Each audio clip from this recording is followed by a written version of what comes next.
자산 재평가로 인해 소득세 10%가 부과된다고요? 무조건 그런 것은 아닙니다.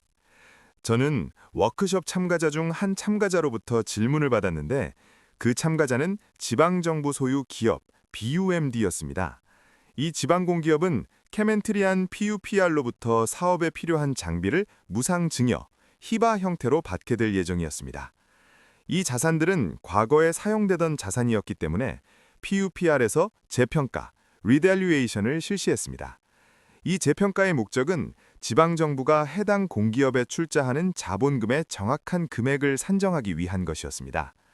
재평가 결과 해당 자산의 가치는 장부가보다 약 50억 루피아, 즉 약 50억 루피아 더 높은 것으로 나타났습니다. 예를 들어 기존 장부가가 20억 루피아였는데 재평가 후 70억 루피아로 평가되었다면 50억 루피아의 증가가 발생한 것입니다. 이에 대해 해당 공기업 담당자는 다음과 같은 질문을 했습니다. 소득세법을 보면 고정자산 재평가로 인한 평가이익은 과세 대상이라고 되어 있습니다. 그리고 관련 규정을 찾아보니 10% 세율이 적용된다고 되어 있습니다. 그렇다면 50억 루피아 곱하기 10%는 5억 루피아입니다. 5억 루피아의 세금을 납부해야 하는 것 아닌가요? 그래서 우리는 이미 그 세금을 예산에 반영해 두었습니다. 이 해석이 맞습니까? 저는 먼저 그분의 이해가 부분적으로는 맞다고 설명했습니다. 인도네시아 소득세법 제4조 제1항에서는 과세 대상 소득 중 하나로 고정자산 재평가로 인한 평가이익을 규정하고 있습니다. 하지만 여기서 중요한 점은 세법은 한 조항만 보고 판단해서는 안 되고 전체 체계를 종합적으로 이해해야 한다는 것입니다. 저는 그분께 소득세법 제19조도 함께 검토해야 한다고 설명했습니다.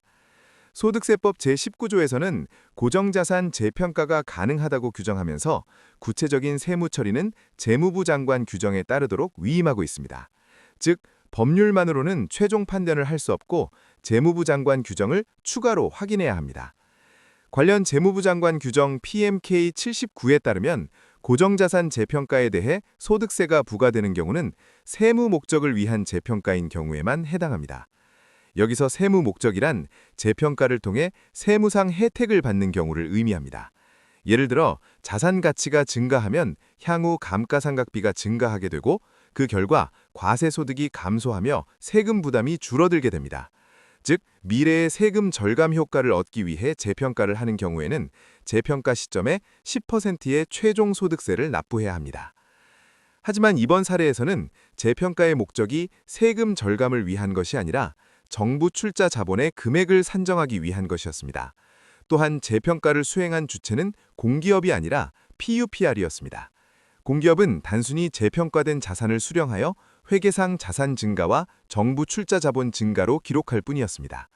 따라서 이 경우 공기업 자체에는 세금 납부 의무가 발생하지 않습니다. 그 담당자는 다시 질문했습니다. 그렇다면 PUPR이 세금을 납부해야 하는 것입니까?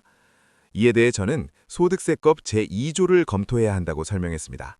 제2조에서는 과세 대상이 되는 납세 주체, subject 파자를 규정하고 있습니다. 중요한 점은 정부 기관은 납세 주체에 해당하지 않는다는 것입니다. 즉, 정부 기관은 과세 대상 소득이 발생하더라도 소득세 납부 의무가 없습니다. 따라서 결론은 다음과 같습니다. PUPR도 세금을 납부할 필요가 없고 해당 공기업도 세금을 납부할 필요가 없습니다. 이 설명을 듣고 그 담당자는 감사하다고 말하며 안도했습니다. 이미 세금 납부를 위해 준비해두었던 예산을 사용할 필요가 없게 되었기 때문입니다.